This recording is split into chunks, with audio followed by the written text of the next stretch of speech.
For those of you who don't know who I am, I'm Jossie Haynes. I am an executive coach for engineering leaders and women in tech, and I am also a technical startup advisor at the intersection of inclusion and technology. And my mission is really around retaining women in tech. And so today I really wanted to talk about the importance of being vulnerable as a leader.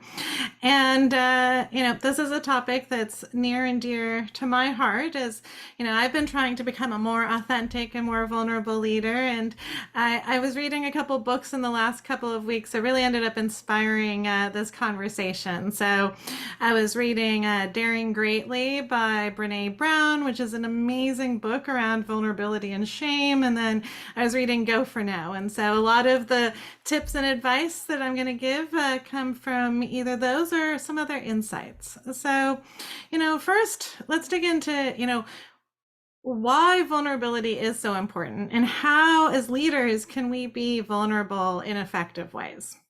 So let's start with the definition of vulnerability. And going back to Brene Brown, here's a great definition she has.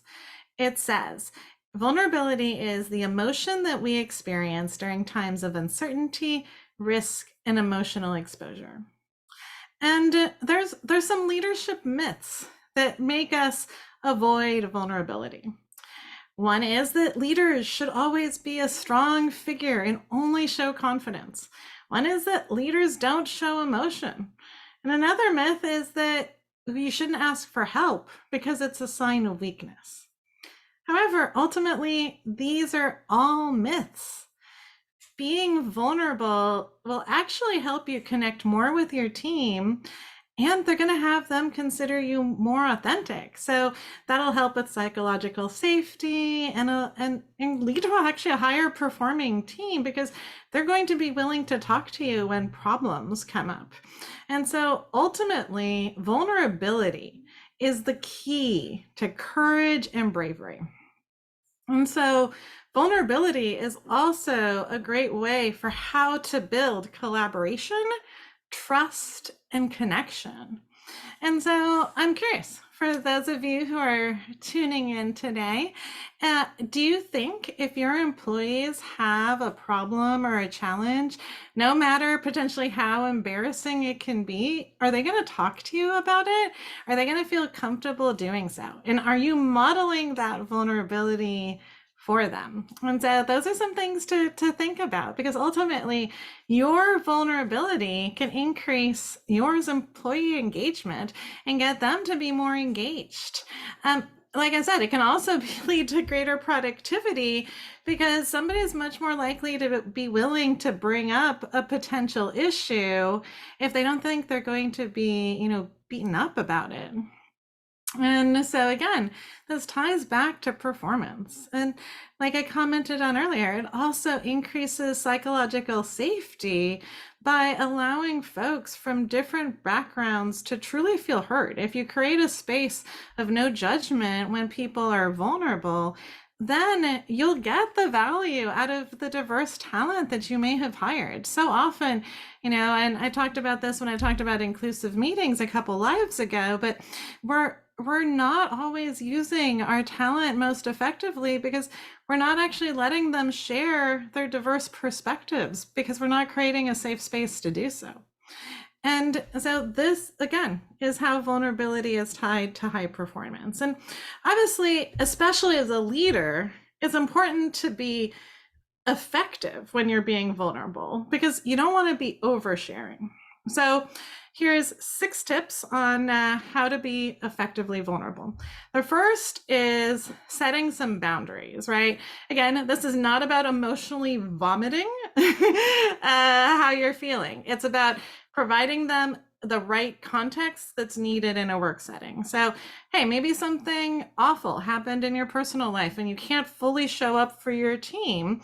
That's something that you can share, but it's not about sharing all of the strife and drama you're having, but about creating vulnerability and saying, hey, I've got some stuff going on in my life. I'm not showing up fully. It's not about you. It's about me. And I'm sorry. And I'll create some space, right?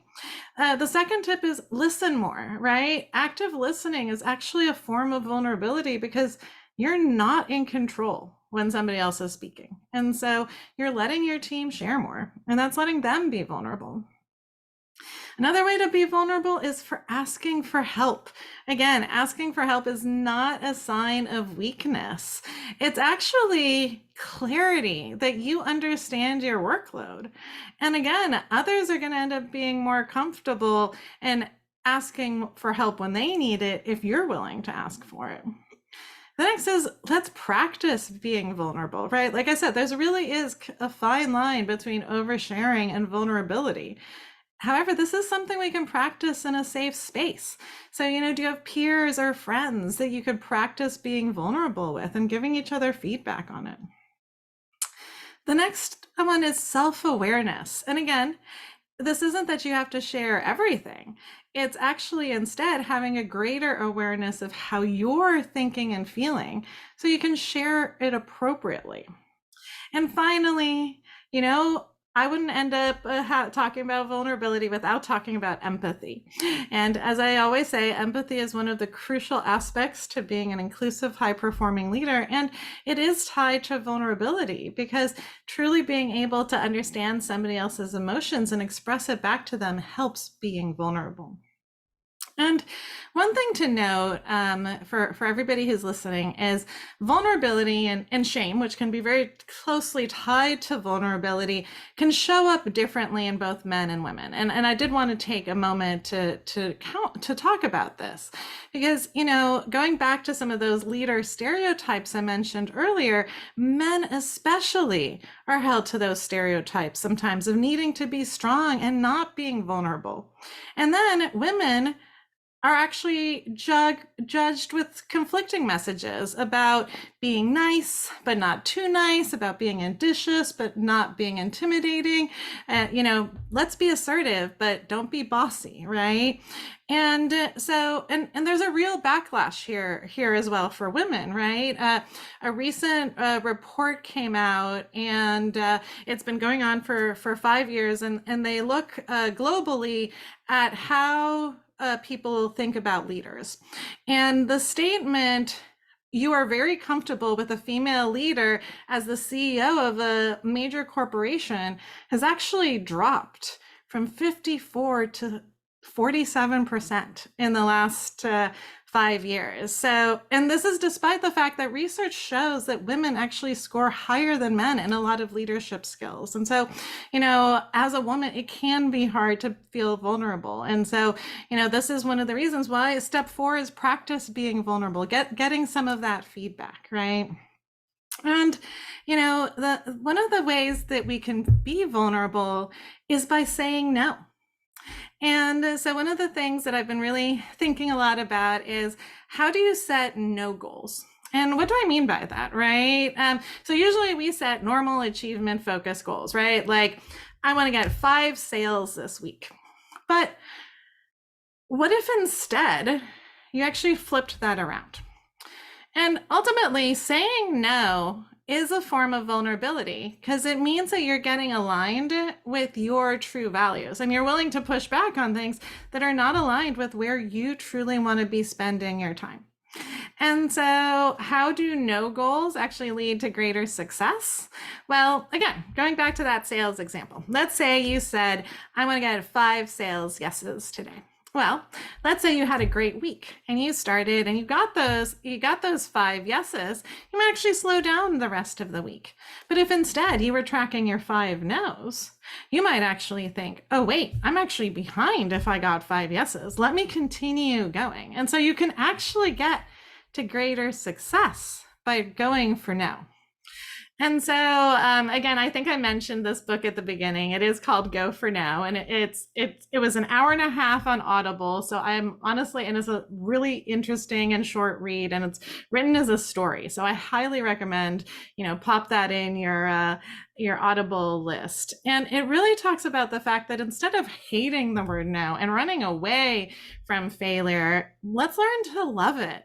Because ultimately, when you get a no, that gives you a place to respond and influence from. And so it can be much easier to have a no than a, hey, let me think about it, right? When you get a let me think about it response from somebody, you don't know what you actually need to address. When somebody says no and the reason why, you actually know how to respond to that. And I think the other big power about going for no is realizing that no just means no right now. It could actually lead to a yes in the future. So, let's say you're trying for that promotion and somebody tells you no. That doesn't mean to give up forever. It means, hey, I got to know right now. Let me plan, let me think, let me theorize. How could I potentially switch this no to a yes? Right? And I think this is so important sometimes for us to think about. And saying no, like I said earlier, it's really a values alignment. And it can ultimately help us feel less overwhelmed by really spending our time doing things you truly want to be doing. I mean, how many times have you, out of the people pleasing or wanting to be nice, said yes to something, right? But then maybe you kind of put a half-hearted effort into actually doing the thing. And did that provide the other person you might have been doing that for the full value they wanted? Maybe not, right? But if instead you'd said no to that other person about something, they could have figured it out themselves, because we truly have to trust that others have the agency to be solving their own problems. Remember, this isn't in our circle of control and circle of power is not other people's emotions, right? And so let's trust that they can take care of themselves. And, sometimes it's about just saying no to the things you feel you should be doing, right? And sometimes we get these saboteurs in our heads that tell us, oh, I should be working this many hours, or I should be doing this, that, or another. But ultimately, when you get in true alignment of what you really need to be doing and focusing on saying no to those gremlins in your head and all of those little things, that can be so impactful. I actually had a recent coaching client share with me. She said, Josie, by really getting over the shoulds, she was able to decrease her day-to-day workload by 50%. And she's so happy with the freedom and flexibility she has. And she even told me, she's like, I don't even know what I was spending all my time doing, because she was chasing this fear that she wasn't doing enough. But ultimately, when she took a step back and realized, like, actually, I am doing enough. And she's so much happier now. And right. And so these are some of the things that, you can work with on a coach, honestly, and helping with. And so, if this is something that resonates with you, feel free to reach out to me in a DM and we can talk more. And so, that's my summary today on Live with Josie. So thank you for tuning in for another episode. Be sure to tune in next week. I'm here every Wednesday at 5 p.m. PST. And if you enjoyed Live with Josie, be sure to like the post, share it with your friends, and comment on what was your biggest takeaway from tonight. And thank you. And I hope you're all doing well, and see you next week.